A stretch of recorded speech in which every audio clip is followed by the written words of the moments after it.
नमस्कार मित्रांनो, CIB news मध्ये आपले स्वागत आहे. शिवसेना उद्धव बाळासाहेब ठाकरे पक्षाचे पक्षप्रमुख आदरणीय उद्धवजी ठाकरे साहेब,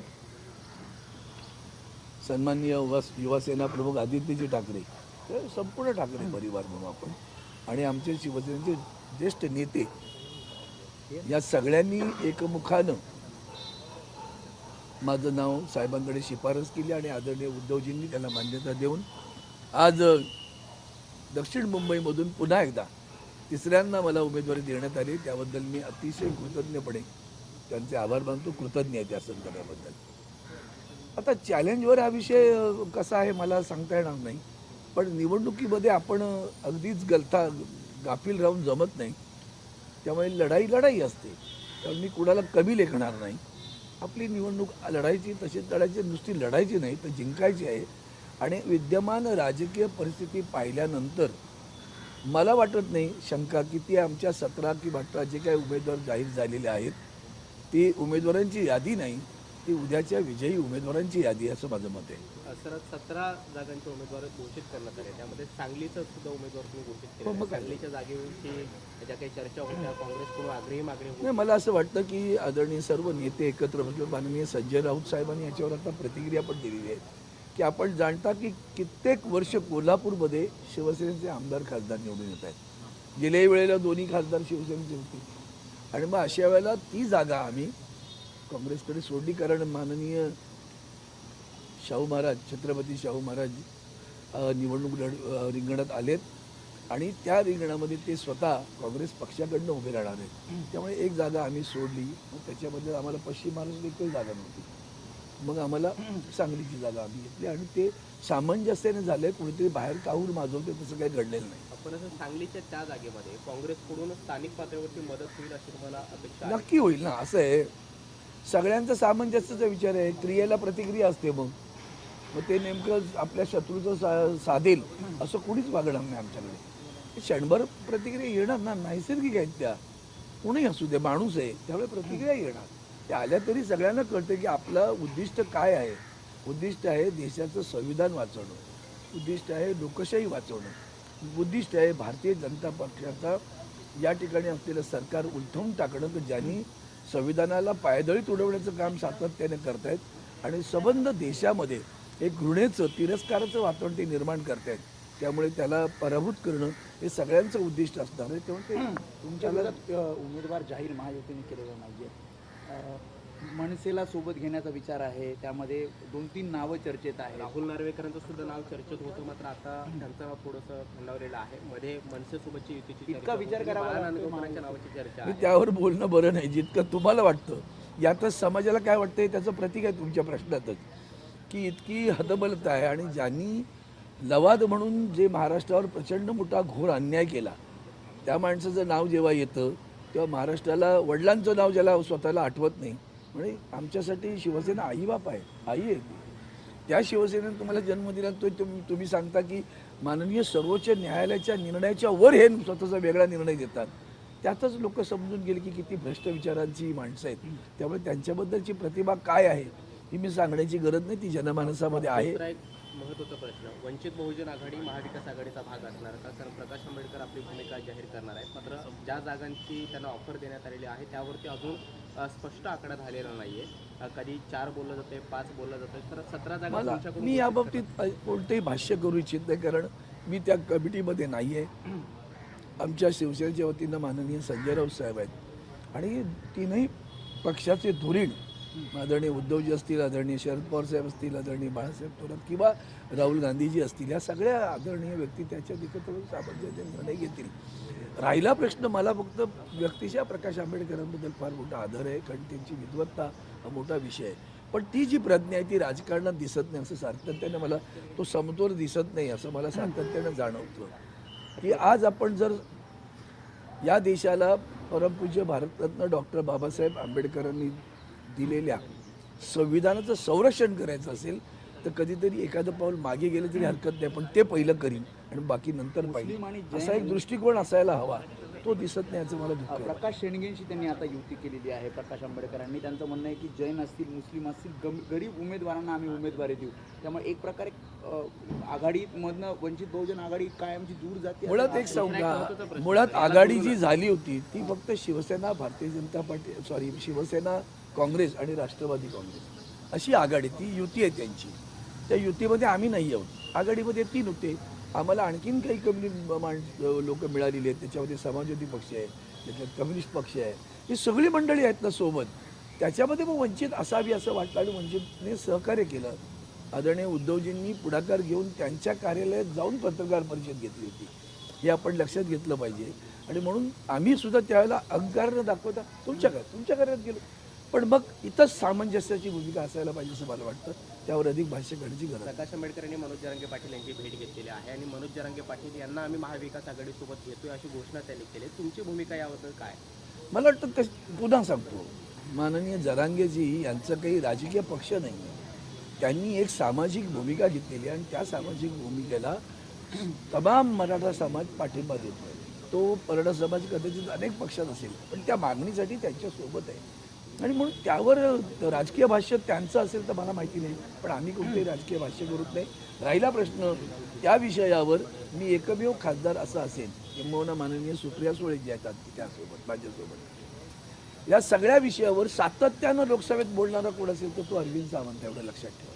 त्यांचं म्हणणं त्यांच्या मागणीचे समर्थन. घराणेशाही जपण्यासाठी वंचितचा वापर महाविकास आघाडीमध्ये केला जात होता आणि त्यामुळे मी आता माझी भूमिका घेतो. कोणी घेऊ दे, त्यांना प्रत्येकाला आपली भूमिका घेण्याचा अधिकार आहे. प्रश्न असा आहे की भूमिका कशासाठी घेतोय ठरलं पाहिजे. भूमिका घेतोय परत कशासाठी, त्याचं काय सबळ कारण आहे. आज देश एका अतिशय संक्रमणा अवस्थेतून जातोय. ती संक्रमणा अवस्था आहे भारतीय संविधानाला असलेला धोका. ती संक्रमणा अवस्था आहे असलेल्या लोकशाहीचा धोका. ती संक्रमणा अवस्था आहे की लोकशाहीकडे चाललेली वाटचाल. ती संक्रमणा अवस्था आहे की देशातील सर्व संस्थांचा होत असलेला गैरवापर, धाकदपटशा आणि तिरस्कार, या सगळ्याला विरोध करायचा आहे ना. मग हे सगळे मुद्दे क्षणभर बाजूला ठेवले पाहिजेत आणि एकत्र येऊन लढलं पाहिजे. शिवसेना शिंदे गटाच्या अधिकृत ट्विटर हँडलवरून टीका करण्यात आली. जी ठाकरे गटाच्या वतीने जी यादी जाहीर करण्यात आली त्या यादीच्या पूर्ण लिस्टवरती, यादीवरती बाळासाहेब ठाकरेंचं नाव सुद्धा मेन्शन करण्यात आलेलं नाही अशी टीका. जे हृदयात आहे ते बोलावं लागतं का? ज्यांना बोलावं लागतं त्यांच्या हृदयातच नाही येते. त्यामुळे बाळासाहेबांचा विचार, वंदनीय शिवसेना प्रमुखांचा विचार सातत्यानं लाचारी आणि वंदनीय शिवसेना ह्याच्यात जमीन आसमानाचा फरक आहे. ज्यांनी लाचकारी पत्करली, जे गुडघे टेकतात. आजही एक अतिशय म्हणजे दुःखदायक बातमी आहे. अदानींचं मुंबई शहरातलं मुख्यालय ACC सिमेंट कंपनी, त्याचं मुख्यालय चर्चगेटवरनं सुरतला गेलं. तो समजून जा. हे असे लाचार लोक आहेत ते बाळासाहेबांच्या विचारांचा कुठेही त्याच्यामध्ये जवळपास सुद्धा फिरकत नाहीत. छत्रपती संभाजीनगरमधून चंद्रकांत खैरेंना उमेदवारी देण्यात आली. मात्र अंबादास दानवे म्हणतात की मला अजूनही शिंदे गटाकडून ऑफर आहे, मात्र मी तिकडे जाणार नाही, मी गद्दार नाही.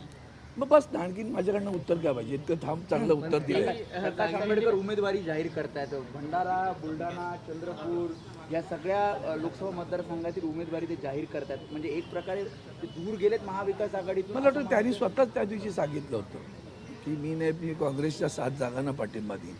पण अजूनही मला असं वाटतं वेळ गेलेली नाही आहे. असं म्हणतात ना की let the common sense prevail असं म्हणू आपण. ज्युडिशियस सेन्स शुड प्रिवेल. तो बघू आपण. मात्र राष्ट्रवादीचे कार्यकर्ते बॅलेट पेअरला त्यांच्या कार्यालयात घोषणाबाजी करतात. बघा पुन्हा एक सांगतो, हा सामंजस्याचा करार त्या 3ही पक्षांच्या नेत्यांच्या मध्ये घडलेला आहे. माननीय शरद पवार साहेब यांना विचारात घेऊनच ती जागा जाहीर झालेली आहे. त्यामुळे त्यावर पुन्हा अशा सगळ्या गोष्टींवर मी भाष्य करणार नाही. अमोल कीर्तीकरांच्या संदर्भातलं जे समन्स आले त्याचा मी तीव्र निषेध करतो. इतकं कपटी आणि इतकं नीच राजकारण, इतक्या खालच्या पातळीवरचं राजकारण भारतीय जनता पार्टी करते. त्याचा जितका धिक्कार करावा तितका थोडा आहे. जनाची नाही मनाची पण लाज राहिली नाही करी तुम्हाला. ज्या व्यवहारासंदर्भात त्यांच्यावर आरोप करताय त्याचा मुख्य आरोपी तुमच्याकडे आहे. त्याला नोटीसही पाठवत नाही तुम्ही. आणि ज्यांनी खिचडी खाल्ली म्हणजे तुम्ही पकवली, आम्ही खाल्ली असेल कदाचित, पण त्या पकवली खिचडी पकवणारे जे लोक आहेत, मालक त्या खिचडीचे, ते तुमच्यात आहेत ना. सांगा ना जरा धाडसानं. त्यांच्यावर कुठलीही ईडी कारवाई करत नाही आणि नको त्या लोकांवर कारवाई. त्यातून ते उमेदवार झालेत म्हणून कारवाई. तुमच्या पायाखालची वाळू किती सरकली आहे. 400 हा भ्रम आहे. हेही बरं झालं तुम्ही हे केल्यामुळे लोकांना कळेल की 400चा भ्रम किती खरा आहे तो. आता टिकटॅक नाही करणार नाही. संपलं. नहीं चलो ठीक है सर, आज 17 जनों का नाम का ऐलान किया गया है महाविकास आघाड़ी की तरह, शिवसेना की तरफ से किस तरह से लड़ाई लड़ने वाले और आपको भी नामांकन दिया गया है? लड़ाई किस तरह से लड़ना है? लड़ाई लड़ते हैं. अभी 2 बार लड़ाई लड़कर जीते हैं ना, उसमें कौन सी बड़ी बात है. आज इतना ही बताता हूँ, जो नामांकन में सारे प्रत्याशियों के नाम आए, ये सिर्फ प्रत्याशी नहीं है, ये आने वाले दिनों में शिवसेना के विजयी प्रत्याशी रहेंगे, सांसद हो जाएंगे. ये मैं इतना कहना चाहता हूँ. सर इसके साथ ही में सांगली की सीट को लेकर आप बताइए, क्योंकि फिर दोबारा वही बातें करते रहते हो. मुझे कमाल होती, कितनी बार कॉन्ट्रैक्ट लिया कि आप लोगों ने बार बार वही बातें दोहराने की. इसके बारे में 10 बार बोला गया. आदरणीय संजय राउत साहब ने आज भी कहा ना कि भैया हम कोल्हापुर की जगह दोनों लड़ते थे, दोनों सांसद शिवसेना के थे. हमने अपनी जगह जो 30 वर्ष हमारे पास है वो जगह छोड़ दी. माननीय आदरणीय छत्रपति शाहू महाराज जी वहाँ कांग्रेस पार्टी की चुनाव चिन्ह लेकर कांग्रेस पार्टी के प्रत्याशी करके चुनाव लड़ रहे. जब हमने अपनी जगह उनके लिए छोड़ दी, पश्चिम महाराष्ट्र में हमारे लिए एक जगह चाहिए थी और हमने इसके लिए उनके साथ बातें करके सांगली की जगह ले ली. सर प्रकाश अंबेडकर कहीं ना कहीं नाराज लग रहे हैं महाविकास आघाड़ी से. अभी जो है अकोला से अभी देखो भाई, नाराजगी क्या है, क्यों है, मुझे नहीं पता, क्योंकि मैं उस कमेटी में नहीं हूँ. मैंने तो प्रकाश अंबेडकर जी को व्यक्तिगत रूप पे बहुत आदरणीय मानता हूँ. उनकी विद्वत्ता की मैं सराहना करता हूँ, लेकिन वो प्रज्ञा राजनीति में दिखती नहीं है. आज अगर हम किस लिए खड़े हैं, अगर वही एक क्षण के लिए वो सोचे कि अगर परम पूज्य डॉक्टर बाबा साहब आम्बेडकर आज यहाँ होते तो क्या होता, तो ये बात अगर जानते कि उसी संविधान की रक्षा के लिए जब इकट्ठे आए तो एक कदम पीछे जाएंगे तो भी चलेगा, लेकिन संविधान की रक्षा, जनतंत्र की रक्षा करना है, इसके लिए डट के खड़ा रहना चाहिए. वो त्याग की भावना, वो समर्थन की भावना, वो संविधान के संरक्षण की भावना, वो अगर उनके मन में आएगी तो ये जो हम कुछ करने जा रहे हैं उससे क्या होगा. तो ऐसा लगता है कि इसे मैं जानते हो, जिन तानाशाह को हम हराना चाहते हैं उनकी अलग रूप से मदद हो जाएगी. इतना तो समझदार है वो, बहुत होशियार भी है. तो मेरी भी प्रार्थना है कि ऐसे कोई कदम न उठाए जिससे संविधान की रक्षा के लिए हम लोग जो इकट्ठे आए हैं उसको कहीं ठेस पहुंचे. सर 9 सीटों पर उन्होंने उम्मीदवारों का ऐलान कर दिया और सांगली सीट पर भी जो है प्रकाश शेंडगे अगर खड़े रहते तो उनका समर्थन करेंगे, ऐलान किया. भाई उनका जो अधिकार बनता है वो करने दो ना, उससे क्या है. वो अधिकार को हम थोड़े छीन लेते हैं, उनका अधिकार है. मैंने जो कुछ अभी उसके पहले बोला वो तो आपने धो डाला. आपको उतना तो समझना चाहिए कि मैंने उतने पहले बोल दिया कि समझदारी की व्यवस्था जरूरत है. अगर असमंजस रहे तो क्या होगा, वो तो समझ लो. बीजेपी को फायदा पहुंचाने की कोशिश हो सकता है. अभी मैं उसके ऊपर कुछ भाष्य नहीं करूँगा. अमोल कीर्तिकर को समन्स किया है ईडी ने, ये उनका नाम भी है. ये तो भारतीय जनता पार्टी की कपट नीति, अवनीति, भ्रष्ट नीति का प्रतीक है. इतने गिरे हुए हैं, जमीन तलो पैरों तले जमीन हिल रही है कि एक युवा के प्रत्याशी घोषित होने पर इतने डर गए तो उसके पीछे ईडी लगाया. अच्छा ईडी लगाया, जिस कारण लगा रहे हो वो तो उसका मुखिया जो है वो उनके साथ में है, वो तो वही है ना भाजपा में. भाजपा शिवसेना जो कुछ है उनकी मिंदे सरकार की, वो उधर ही है ना. वो मुखिया बाहर, दुखिया अंदर, ये कौन सी बात है. तो ये जो चीज़ें हो रही है ना, इतनी अवनीति है उनकी, इससे समझ जाओ कि उनकी हार, कल की हार उन्होंने आज मान ली. मतलब अमोल कीर्तिकर से डरती है बीजेपी. डरती है, डर है. 400 आंकड़ा भी डर है, भ्रम है. जो कचरा आदरणीय उद्धव साहब जी ने जो शब्द प्रयोग किया, सब कचरा जमा कर रहे हो. तो इतना अगर अहंकार, घमंड, विश्वास था कि 400 पार करेंगे तो ये सब जमा क्यों कर रहे हो. इतनी अवनीति कि देश के न्याय व्यवस्था के न्यायाधीश इस्तीफा देते हैं हाईकोर्ट का, दूसरे दिन पार्टी में शामिल हो जाते हैं, तीसरे दिन उनको प्रत्याशी घोषित किया जाता है. तो उसने आजकल जो इसके पहले जो भी निर्णय दिए होंगे वो निर्णय क्या होंगे, वो संविधान के रक्षा के निर्णय होंगे या भारतीय जनता पार्टी के फेवर वाले निर्णय होंगे, ये समझदारी की बात. सर अमोल कीर्तिकर की उम्मीदवारी आपने घोषित की, लेकिन स्थानीय कांग्रेस नेता निरुपम उसका विरोध करे, कह रहे कि अरे भैया मेरे हाथ जोड़ता हो, सब छोड़ो. कौन है मुझे नहीं मालूम. पार्टी के नेताओं ने, हमारे पास तो आप जानते हो बहुत बड़ी डिसिप्लिन होती है। आदरणीय उद्धव साहब ने एक बार घोषित कर दिया खसम बात, तो वो फालतू क्या बोलते हैं, हमारे बाला साहब कहते थे वो लोकशाही नहीं मानते हम लोग, वो जनतंत्र नहीं होता भाई। उनको जो उनके पार्टी में ऐसे थोड़ी फ्रीडम है, कहने तो उससे क्या मतलब है।